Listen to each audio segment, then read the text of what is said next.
Inalis sa pwesto ni Pangulong Rodrigo Duterte sa Presidential Commission for the Urban Poor, Chairman Terry Ridon at mga commissioners ng ahensya dahil sa sunod-sunod na biyahe sa ibang bansa gamit ang pondo ng gobyerno.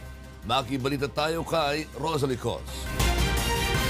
Mismo si Pangulong Rodrigo Duterte ang nagkumpirma na tinanggal na niya sa pwesto ang chairman ng Presidential Commission for the Urban Poor na si Terry Ridon at mga kasama nitong commissioners dahil sa junkets. Dagdag pa ng Pangulo, maraming beses na nagbiyahe si Ridon kahit katatalaga pa lamang sa pwesto, subalit iilang beses pa lamang na nagko-convene ang komisyong kanyang pinamumunuan. Ginawa ng Pangulo ang pahayag ng pangunahan nito ang awarding ceremony para sa mga child-friendly municipalities at cities sa bansa sa Malacanang kahapon. Ako naman, no personal reasons really to fire him except that he had too much too soon. He was appointed September and he traveled about 7 times.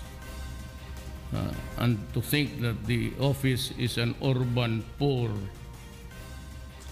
agency, I cannot understand why you have to be there at every powwow in the international scene. Henceforth, I said, everybody must get the permit from my office.